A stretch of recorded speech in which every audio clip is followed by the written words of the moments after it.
Oi, para você que me escuta, espero que você esteja bem, esteja em paz e com saúde. Agradeço por ter dado play nesse podcast e por dedicar um pouquinho do seu tempo para me ouvir. Meu nome é Weslaine Salles, eu sou bibliotecária, com doutorado em Ciência da Informação, mestrado e especialização em Políticas Públicas. Eu também sou estudante de Pedagogia e também estou cursando uma especialização em Educação à Distância. O que o meu Lattes não mostra é que eu não vivo só de coisas sérias, né? Mas talvez o que melhor me representa é que eu sou uma mulher que adora andar de bicicleta, correr, ouvir música, cuidar de plantinhas, comer e dormir. Eu amo. Mas voltando para a coisa séria, agradeço a oportunidade de poder falar um pouco sobre minha tese nesse canal, que é uma importante fonte de informação.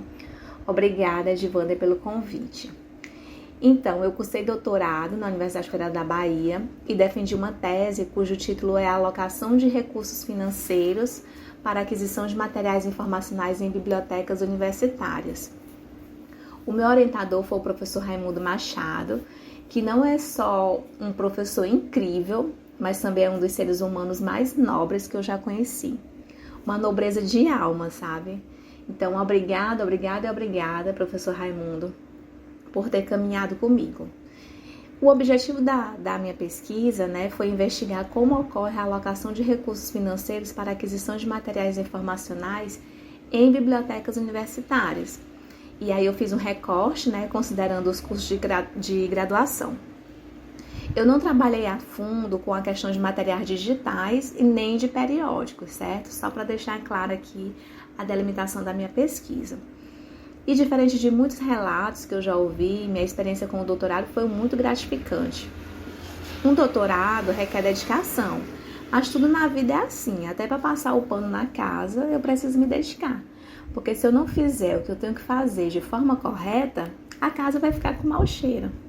Então, o primeiro recado para quem estiver me ouvindo e que pensa em fazer um doutorado é: vá em frente. Certamente você encontrará desafios, alguns perrengues, quem sabe até umas noites sem dormir. Mas se você não for, muito provavelmente essas adversidades também vão surgir por um motivo ou outro. Porque a roda gira e uma hora a gente está por cima, outra hora a gente está por baixo, não é isso? Então, dito isso, vamos focar aqui na pesquisa que eu realizei. Bom, eu já falei que o objetivo geral da pesquisa, já falei, mas também existem os objetivos específicos, que são analisar o plano de aquisição contido na Política de Formação e Desenvolvimento de Coleções, identificar os procedimentos realizados para alocação de recursos financeiros nas bibliotecas universitárias e identificar como são levantados e utilizados indicadores e critérios para alocação de recursos financeiros nas bibliotecas universitárias. E para alcançar esses objetivos, eu precisei definir uma organização e também uma metodologia. Então, meu trabalho apresenta 9 sessões, começa com a introdução, claro, em que eu abordo o tema, a justificativa, os objetivos do trabalho.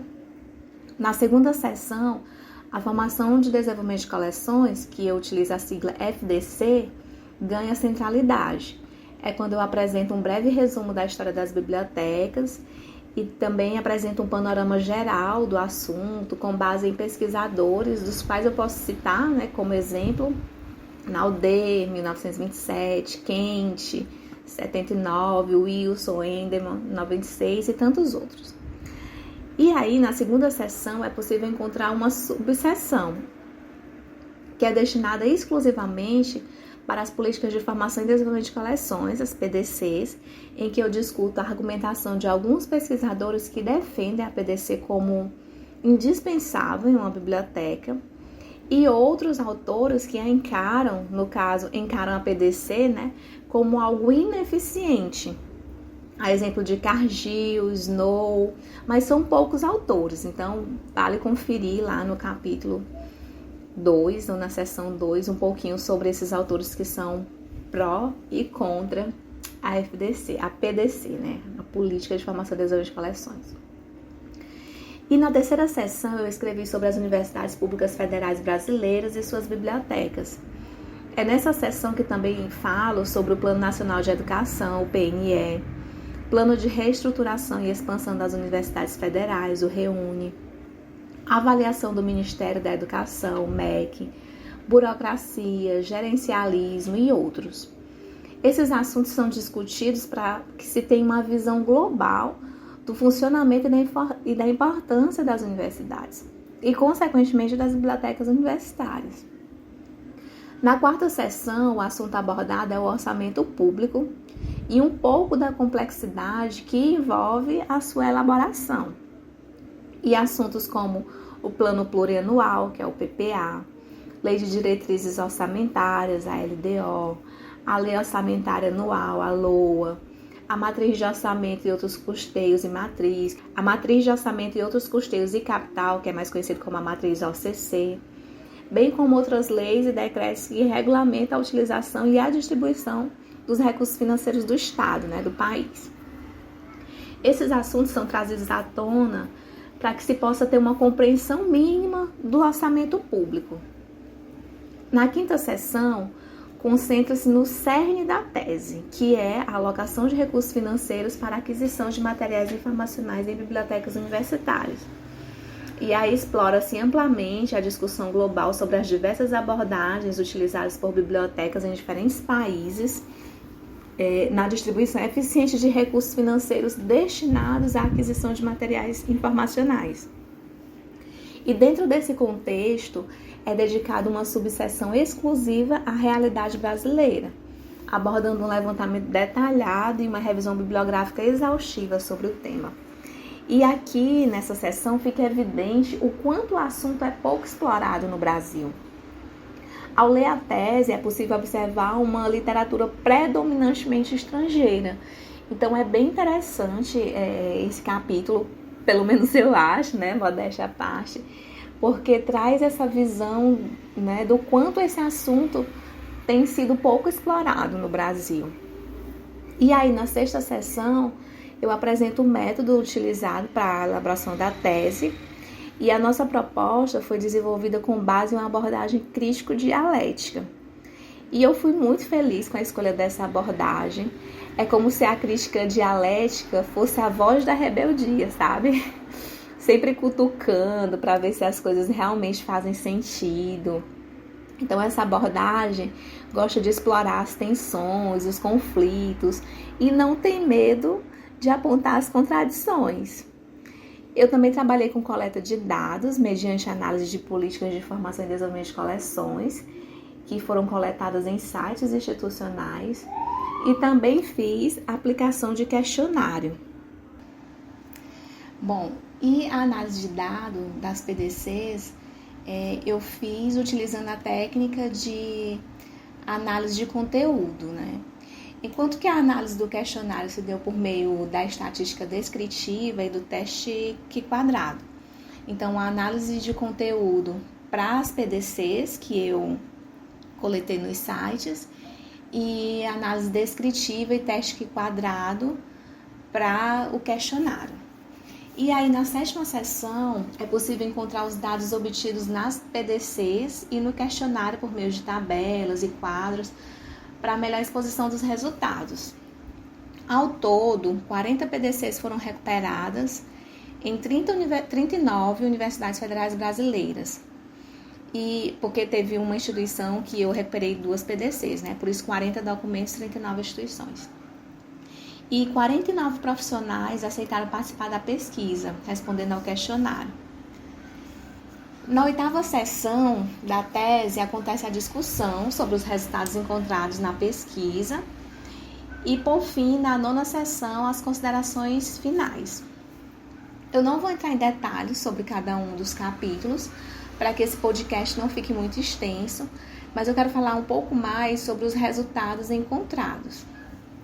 Então, eu realizei uma busca no portal do EMEC e, como resposta, eu recebi o nome de 68 instituições que se enquadram como universidades públicas federais brasileiras.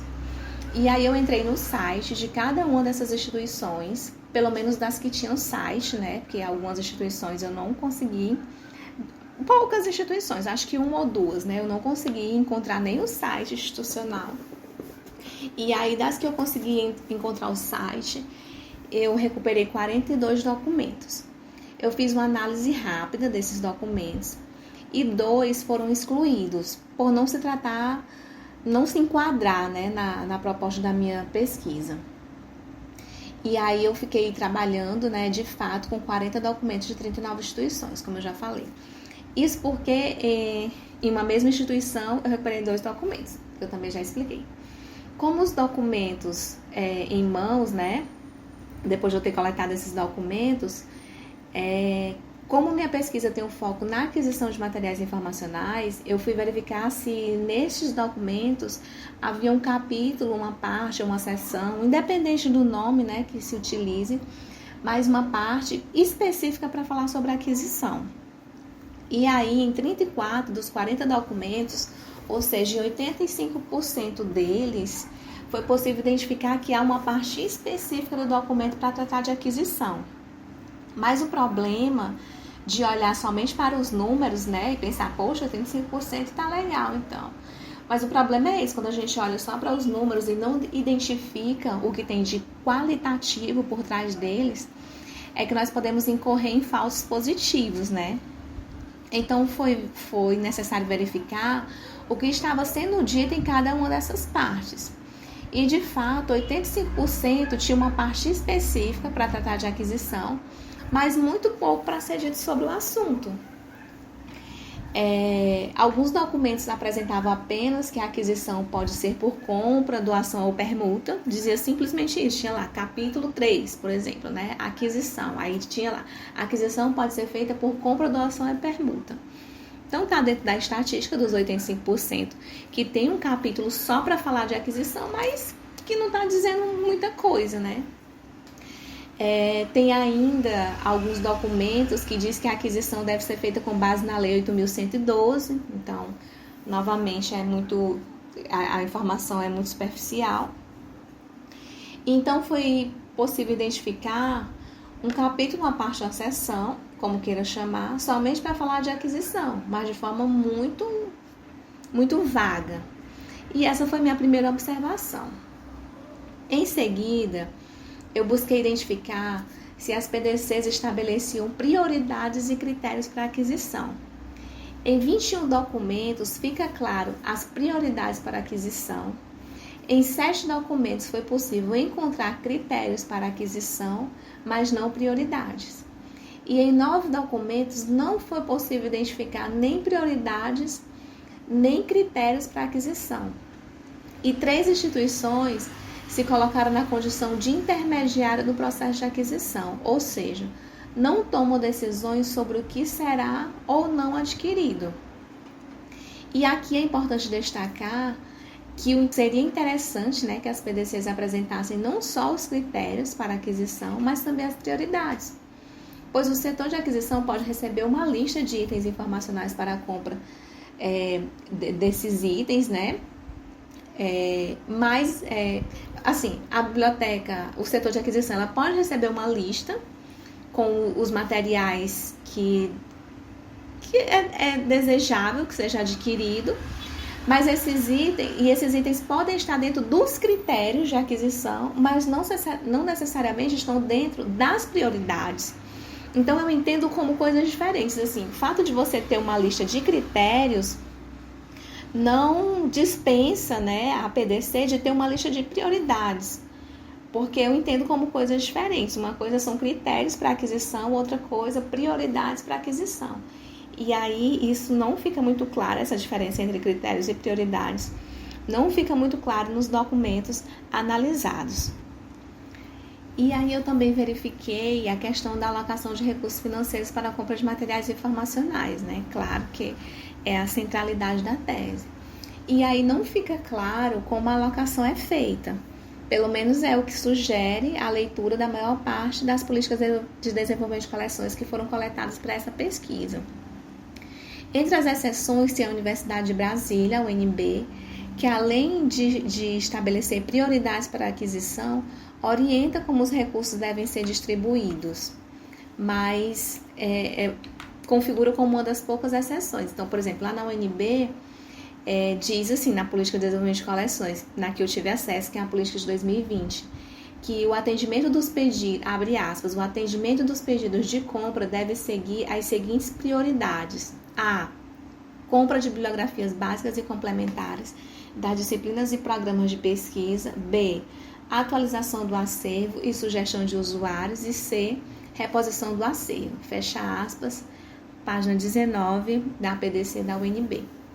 Então, assim, ela explica a prioridade, né? Existe em um outro momento quais são os critérios para aquisição, mas ela explica também as prioridades. E aí também estabelece como é que esse orçamento ele tem que ser distribuído. Então, novamente, abre aspas, a 50% do orçamento para a compra de bibliografias básicas dos cursos de graduação a serem avaliados pelo MEC. Ou seja, o recurso que a biblioteca recebe, 50% vai ser destinado para os cursos que vão ser avaliados pelo MEC. 30% para a aquisição de bases multidisciplinares. 10% para bibliografias de cursos de pós-graduação. 5% para a bibliografia complementar do curso de graduação a serem avaliados pelo MEC. E 5% para a atualização do acervo. Fecha aspas, na página 20 da PDC da Universidade Federal de Brasília. Então, assim, não quer dizer que todas as bibliotecas têm que distribuir o seu orçamento nesse percentual, mas certamente a equipe, né, de bibliotecários lá da UNB chegaram a esse entendimento que essa era a melhor forma de distribuir os recursos entre os diferentes cursos que são atendidos pelas bibliotecas.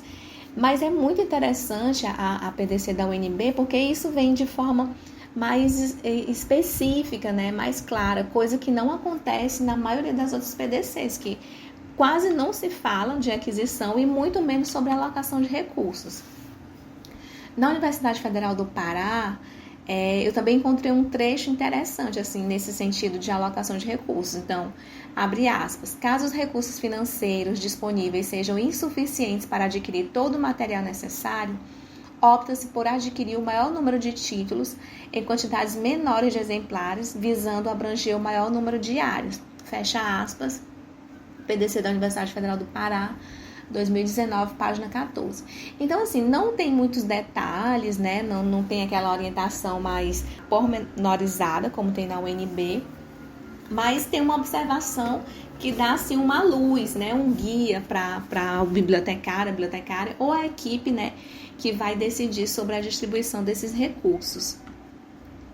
E aí existem outros casos, outros documentos que falam, assim, mas de forma muito superficial sobre a alocação de recursos, mas que se você for ler, no final das contas não diz nada, assim, é tudo muito abrangente, né? Muito geral, acaba não servindo muito de orientação para o bibliotecário ou para a equipe. E a ideia da PDC é que ela possa ser utilizada como um documento que oriente a tomada de decisão, que regulamente a tomada de decisão. Então, se ela traz colocações genéricas, fica tudo no campo das ideias, né? A pessoa que vai trabalhar com isso fica sem ter... Fica muito amplo, assim, as possibilidades, né? E acaba que a PDC não funciona como ela deveria funcionar. Eu também observei sobre o acompanhamento do processo de compras. A descrição do processo pode promover a padronização da atividade dentro da instituição, mesmo quando ela for executada por diferentes profissionais, certo? Assim, então, independente de quem está agora em determinada instituição trabalhando com processo de compras e quem vai estar daqui a 1 ano ou quem esteve há 5 anos, o interessante é que tenha uma padronização na execução dessas atividades, né? E isso torna possível que a comunidade interessada acompanhe as etapas que se fazem cumprir até que os materiais informacionais estejam disponíveis na biblioteca. E confere principalmente transparência. Nós estamos falando aqui de universidades públicas federais, E a transparência, ela é fundamental quando se fala de instituições públicas. E quando eu estava avaliando, né, esse quesito, a Universidade Federal do Amapá foi uma universidade que trouxe um documento que eu achei bem interessante. A universidade não, a PDC da universidade, né, trouxe um fluxo assim, de atividades, tem um desenho, né, que explica cada etapa.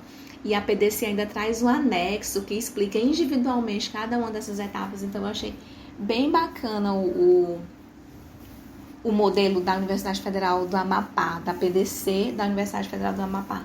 Então vale a pena conferir o documento original, mas também tem lá a ilustração na minha tese, para quem quiser fazer o download e ler. É interessante. Na Universidade Federal do Ceará, também achei um trecho interessante sobre essa questão do acompanhamento. Então, abre aspas. Caso haja pendência em uma nota fiscal, título não entregue, páginas faltando, dentre outros, separá-la e identificar a pendência para as devidas providências, contactando o fornecedor para resolver a pronto. Essa nota fiscal não deve ser encaminhada para pagamento até a solução. E nesse caso, não se deve catalogar nenhum item da referida nota. Fecha aspas. A PDC da Universidade Federal do Ceará, 2016, página 19. É interessante esse final, que ele diz assim, repetindo, não se deve catalogar nenhum item da referida nota. Então, assim, se tem uma nota fiscal com 100 títulos e um título foi recebido com problema, ou faltando folhas, ou com rasura, nenhum outro título poderá ser catalogado. Isso é importante para quem trabalha, por exemplo, no atendimento ao usuário, que de repente o sistema de bibliotecas divulga que recebeu livros novos, né, que vieram através de compra, mas que esses livros demoram muito para ser disponibilizados para os alunos. E de repente é porque teve um problema com a nota fiscal e isso impede que os livros sejam catalogados e disponibilizados. Novamente, eu não estou dizendo que esse tem que ser o procedimento padrão, mas eu destaco positivamente esse trecho que eu encontrei nessa PDC, porque é uma forma de transparência, né, e de dar um retorno para o usuário que está aguardando a disponibilização desse material no acervo. Outra coisa que eu observei nas políticas de desenvolvimento de coleções foi a periodicidade, que não está tão atrelado com a etapa de aquisição, mas é interessante que isso seja discutido. Na literatura científica sobre formação e desenvolvimento de coleções, não tem assim um autor que bata o martelo dizendo toda política tem que ser atualizada de 2 em 2 anos ou de 3 em 3 anos. Existem sugestões, né?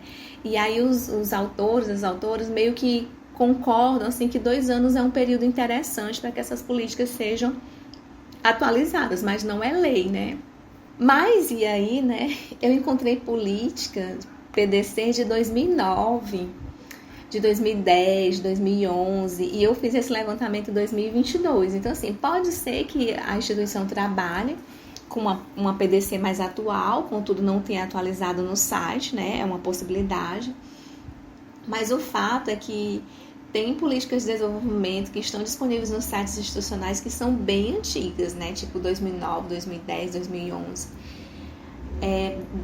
Dos 39 documentos que eu trabalhei, das 39 instituições, né?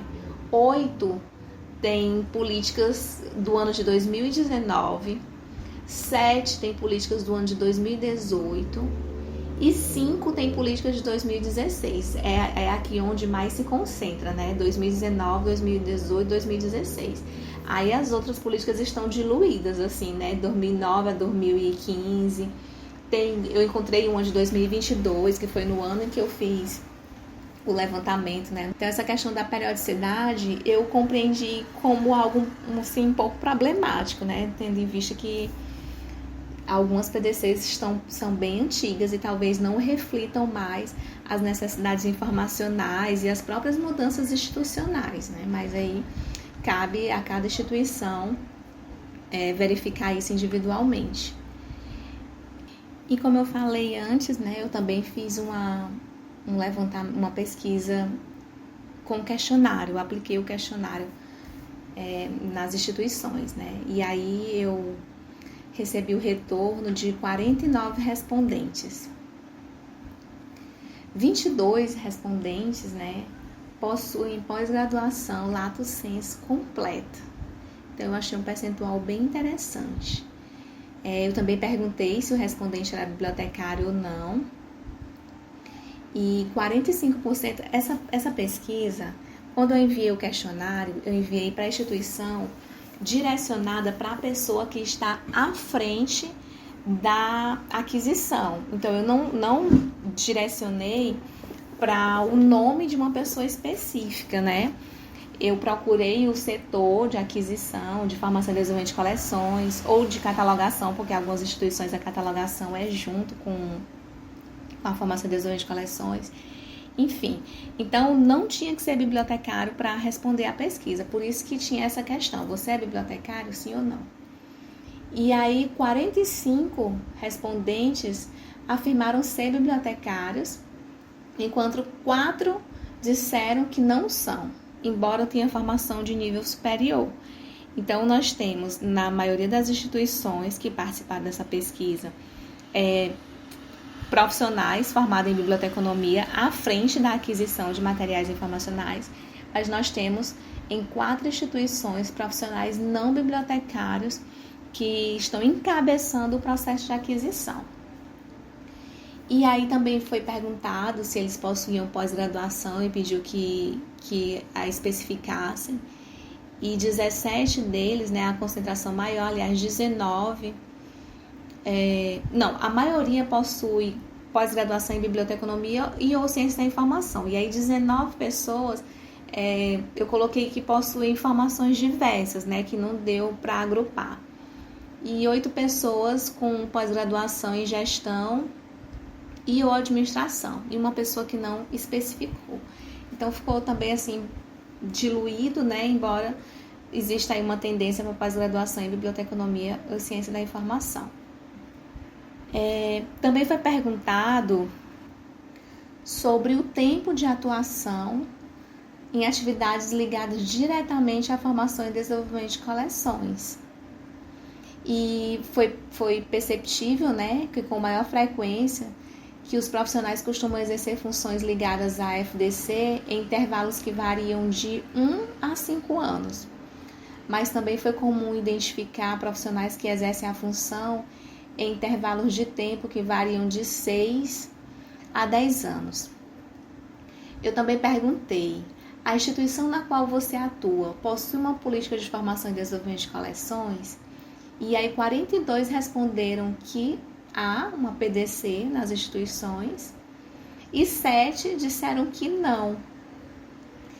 É interessante porque assim, eu não consegui recuperar 42 documentos. Eu até trabalhei com 42 documentos, mas eu excluí 2, embora no questionário 42 respondentes disseram que tem a PDC. Então assim, de repente essa PDC existe, mas não está disponibilizada no site, né? Isso pode acontecer. Mas o fato é que eu não pude fazer comparações entre as pessoas que responderam e os documentos que eu recuperei, porque é garantido o anonimato do respondente ou da respondente. E aí eu perguntei, abre aspas, você entende a política de desenvolvimento de coleções como um documento importante na rotina de quem trabalha com formação e desenvolvimento de coleções? Fecha aspas.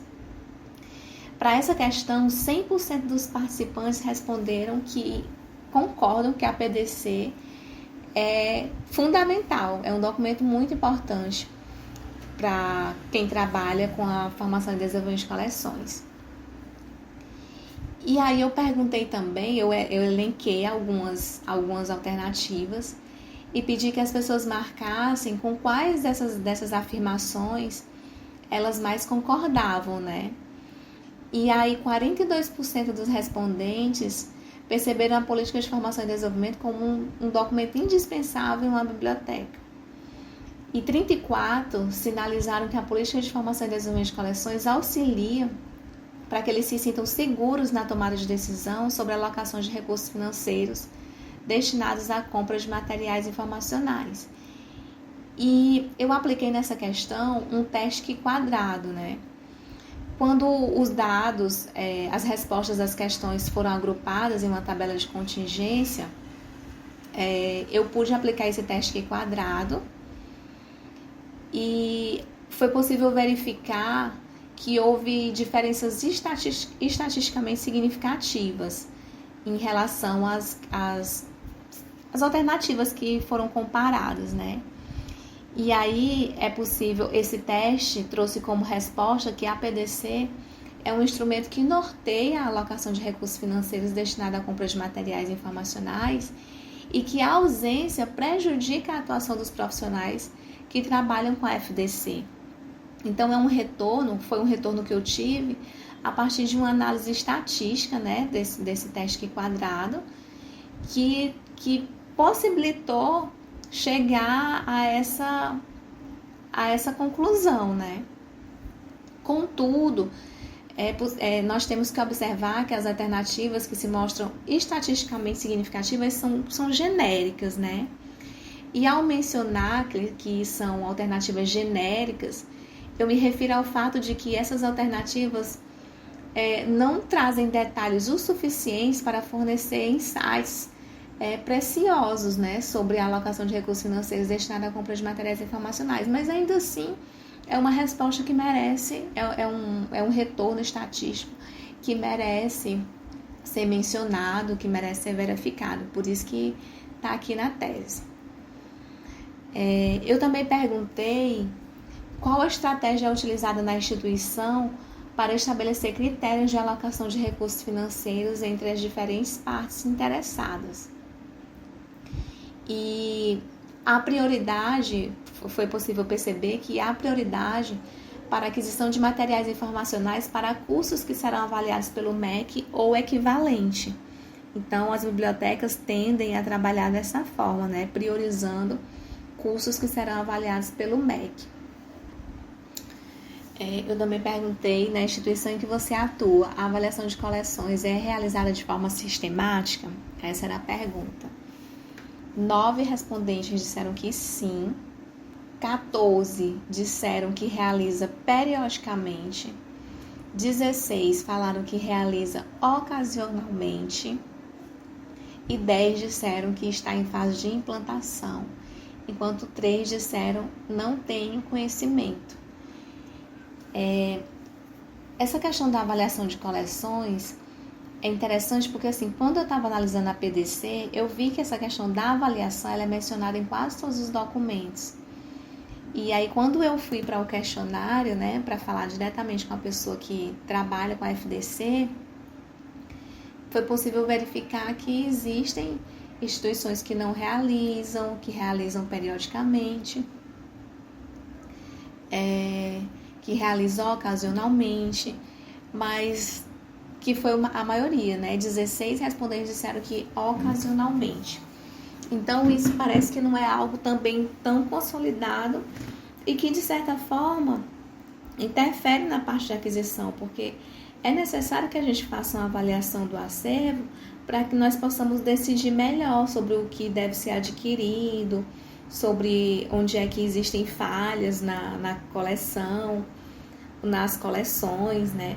E qual é a coleção que tem que receber um pouco mais de verba para melhorar, caso tenha alguma deficiência. Então, infelizmente, essa questão da avaliação de coleções, ela também não é algo que tem sido muito trabalhado nas instituições, pelo menos não de acordo com o questionário.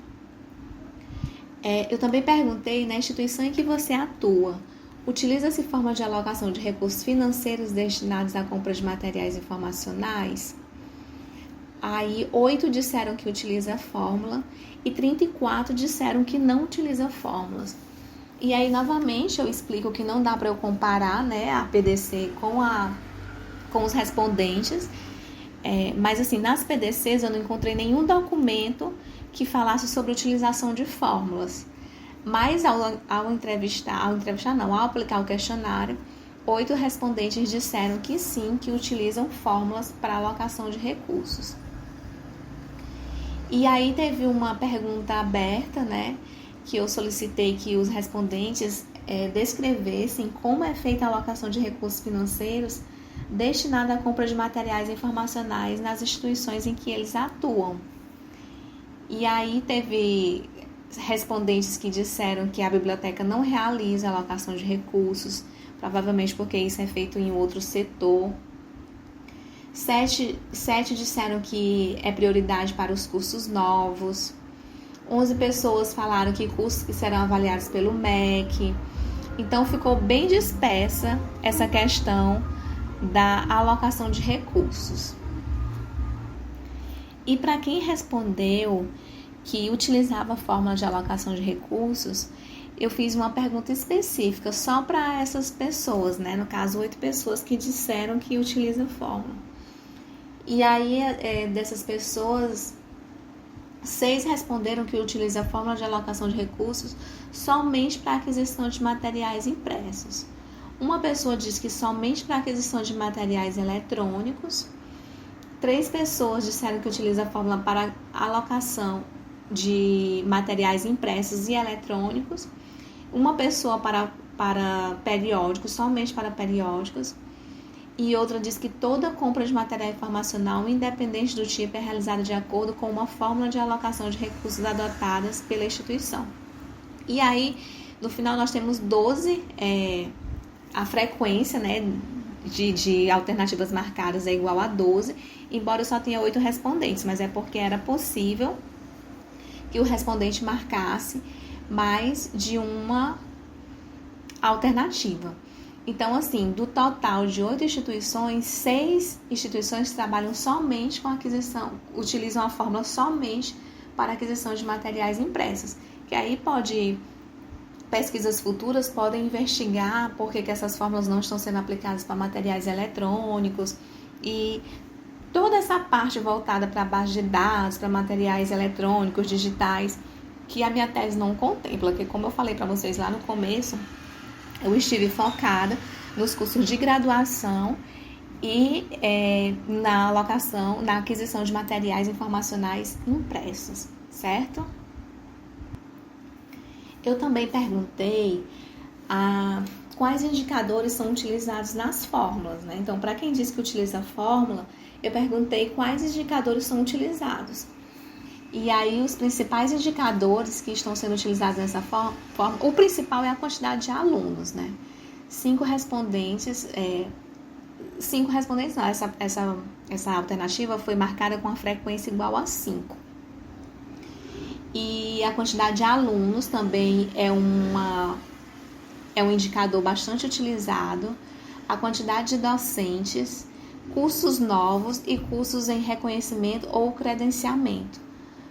O custo médio dos materiais informacionais por curso e o estado de conservação do item na coleção foram alguns dos indicadores mais utilizados. O que isso significa? Essas instituições utilizam fórmulas, né? Os respondentes disseram que utilizam fórmulas. E uma vez que essas fórmulas são utilizadas, quais são os principais indicadores? O que deve ser considerado na hora de aplicar a fórmula para que esses recursos sejam distribuídos? Então, a quantidade de alunos, cursos novos, cursos em reconhecimento ou credenciamento, custo médio do material, o estado de conservação do item na coleção, foram os principais indicadores apontados. Eu também perguntei sobre a elaboração dessas fórmulas, né? E quatro pessoas disseram que os indicadores utilizados nas fórmulas são atualizados conforme a necessidade. 4 respondentes marcaram que trabalham com diferentes pesos para melhorar a equidade na distribuição dos recursos. 3 respondentes marcaram a alternativa que afirma que a fórmula foi estabelecida mediante parceria com professores ligados às outras áreas, né, que não a biblioteconomia, por exemplo, matemática, estatística, economia. Então, é interessante porque algumas fórmulas, algumas pessoas chegam na instituição e a fórmula já está pronta.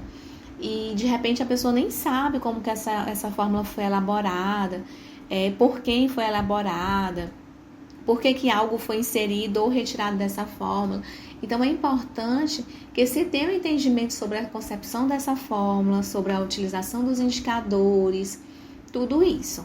Então, essa questão foi para investigar um pouco sobre a concepção dessas fórmulas dentro dessas instituições.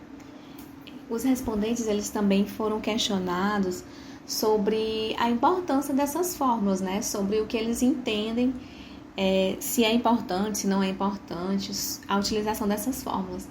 E aí ficou perceptível que há uma concordância entre 38 respondentes que é necessário que a alocação de recursos financeiros destinados à aquisição de materiais informacionais seja um assunto melhor abordado nos cursos de graduação em biblioteconomia. Contudo, 23 respondentes concordam quanto à utilidade de fórmula para a alocação de recursos financeiros, apesar da difícil aplicação. Então, assim, é bem expressivo o número de respondentes que consideram importante que esse assunto seja melhor explorado, essa questão da alocação de uma forma geral. E 23 concordam que a utilização de fórmulas, quando nós estamos falando de alocação de recursos, é muito útil, mas consideram que é de difícil aplicação. E aí o teste quadrado que foi aplicado indica que há uma relação de dependência entre as questões 7 e 9. O que isso quer dizer? Isso permite inferir que a existência de uma PDC contribui para a apresentação de critérios e ou indicadores que devem ser utilizados para subsidiar a decisão sobre a alocação de recursos financeiros destinados à compra de materiais informacionais. E ainda que, na opinião dos respondentes, né, a ausência de uma PDC prejudica o trabalho dos profissionais em relação ao processo de formação e desenvolvimento de coleções. Então, isso é interessante. Eu os convido novamente a acessar a tese, porque eu falando aqui, vocês estão aí me ouvindo, mas fica um pouquinho mais complicado explicar essa questão do teste quadrado, a relação entre uma questão e outra, mas na tese está bem explicadinho. Eu coloco a tabela, né, de quais questões estão sendo realizadas o teste quadrado, quais são as alternativas que existe significância, quais as que não tem, mas essa análise estatística, ela me permitiu chegar a algumas inferências, né, que eu considerei bem importantes para o trabalho. E eu gostaria realmente que vocês acessassem, quem se interessa pelo tema, para poder entender e compreender um pouco melhor sobre a aplicação desses testes. Com a aplicação do teste quadrado, eu também pude inferir que existem dois principais critérios que são utilizados para subsidiar a tomada de decisão sobre a alocação de recursos. O primeiro critério é a quantidade de alunos matriculados em determinado curso e o outro critério, cursos com maior número de alunos, que eu também consegui chegar a esse resultado aplicando um teste quadrado. Foi essa pesquisa que eu fiz, né? Foi uma pesquisa muito prazerosa, foi muito interessante. Eu consegui chegar a determinadas inferências que são realmente inéditas, né? Para a pesquisa no Brasil em relação à alocação de recursos. Eu acho que eu consegui avançar um pouquinho, né? Bem timidamente, mas é isso. O conhecimento científico é isso, ele requer muita gente envolvida no trabalho, muitas pesquisas, e aí cada um vai dando um passinho, vai avançando um pouquinho. Então, eu acho que eu consegui dar meu passinho, né?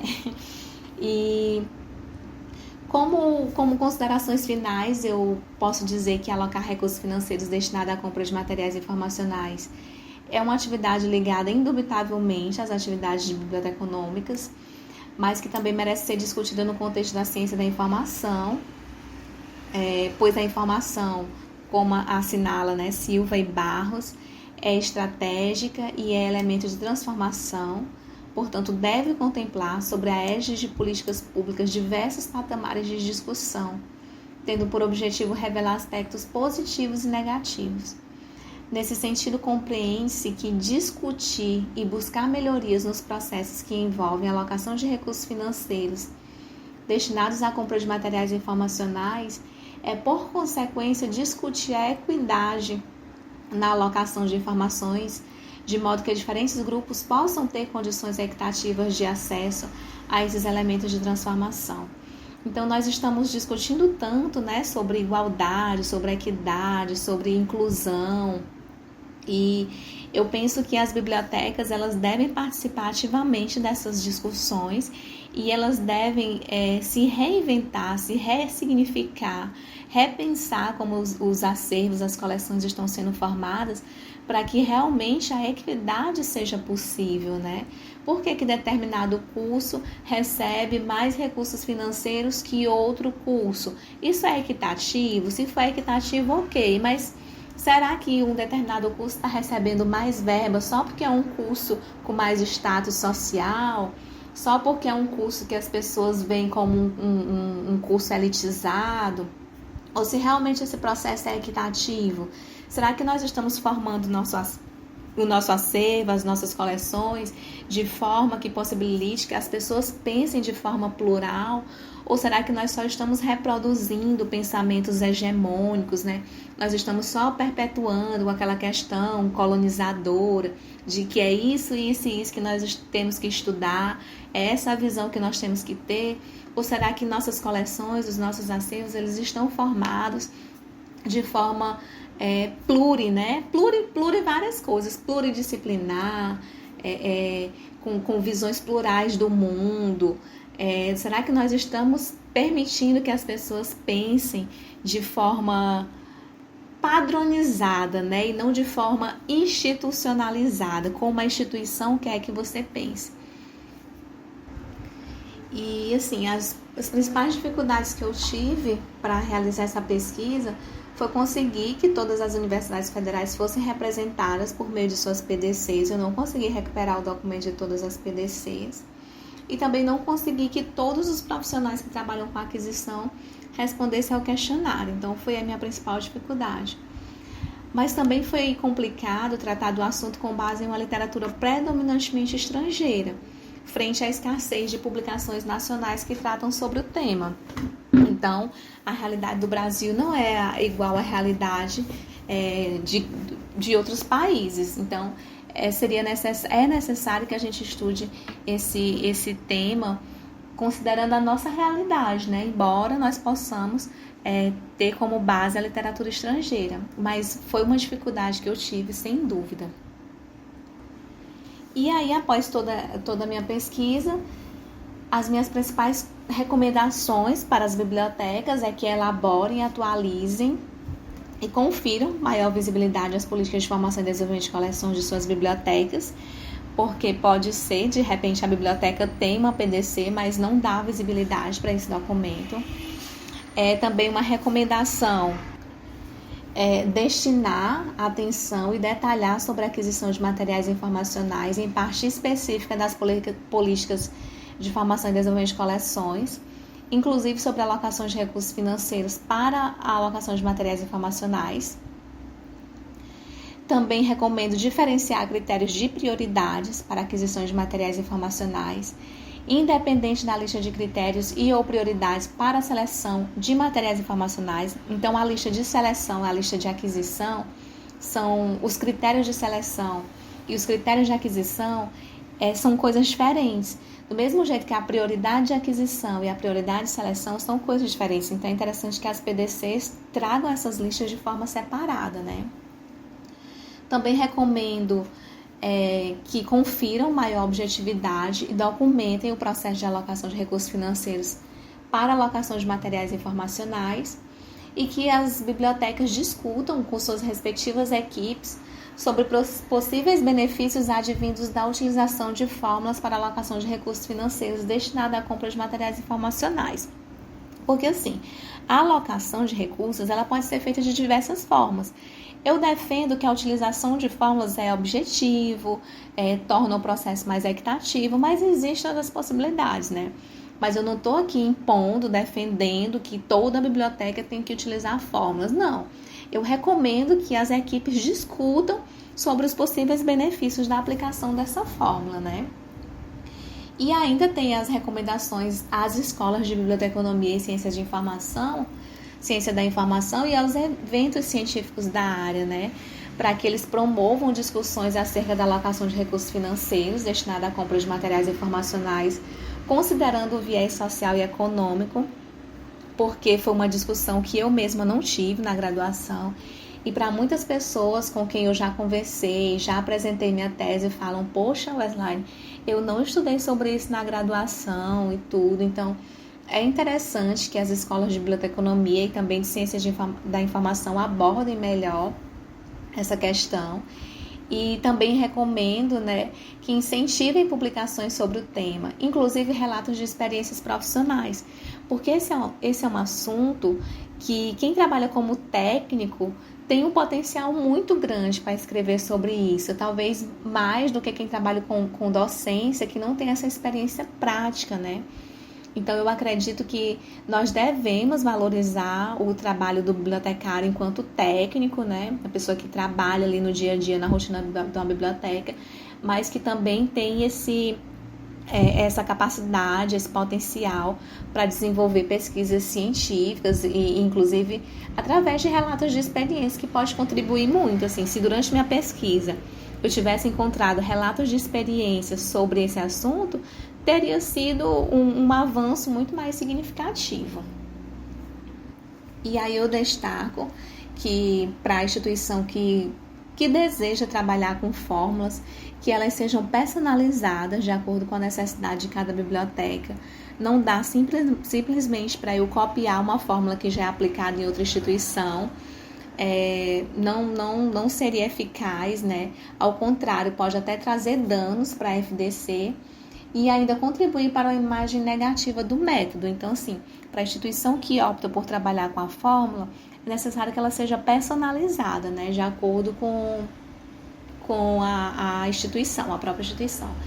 E eu também pontuo, já finalizando, né, que é necessário deixar de lado os estigmas sobre as dificuldades em utilizar fórmulas matemáticas e ou estatísticas para alocar recursos financeiros para a compra de materiais informacionais. É compreensível que alguns profissionais que responderam ao questionário demonstrem aversão ao tema, considerando, por exemplo, tratar-se de algo ineficaz, de difícil aplicação, ou ainda que não diz respeito aos profissionais bibliotecários, né? Foram algumas coisas que foram ditas durante o questionário.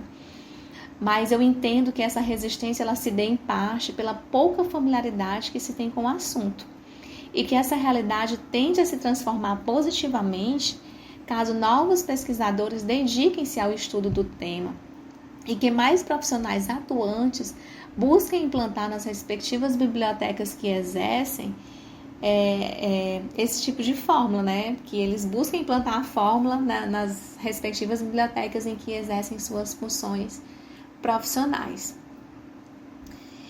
E, bom, é isso. Para sugestões de pesquisas futuras, eu sugiro que explorem a autonomia das bibliotecas para realizar a seleção de obras. Investiguem se as listas de seleção são simples cópias das bibliografias básicas e complementares dos cursos atendidos pela biblioteca, ou se as bibliotecas estão realmente fazendo um processo de seleção com base na necessidade do usuário, né? Ou se estão só reproduzindo as emendas dos cursos. Essa análise, eu entendo que pode fornecer insights valiosos sobre a influência dos departamentos acadêmicos na seleção de materiais informacionais e em relação ao nível de autonomia das bibliotecas nesse processo. É também necessário investigar o impacto das tecnologias emergentes, como plataformas de e-commerce, sistemas automatizados de aquisição e o uso de inteligência artificial na melhoria do processo de alocação de recursos e aquisição de materiais informacionais. Bom, é isso, obrigada. Quase uma hora de áudio, né? Obrigada por você que ficou aqui comigo, que me ouviu, que dedicou um pouquinho do seu tempo para me ouvir. Eu espero ter contribuído de alguma forma para a sua formação acadêmica e ou para a sua formação profissional. Agradeço mais uma vez o Edvander pelo convite. Eu gosto muito de falar sobre esse tema. Eu acho tranquilo, é um tema bem palpável, realista, né? Não é algo que eu fico assim pairando no campo das ideias, vagando. Eu penso que não é nada muito distante da realidade de quem atua dentro de uma biblioteca. E aí a minha tese está disponível no RI da UFBA, né? Então se vocês acessarem o repositório institucional repositório.ufba.br e colocarem lá meu nome, Wesline Nunes de Sales, ou só Wesline, já vai aparecer lá a minha tese para vocês fazerem o download, ou então pelo título, né? Que no caso é a alocação de recursos financeiros para aquisição de materiais informacionais em bibliotecas universitárias. Muito obrigada e até a próxima. Tchau, tchau!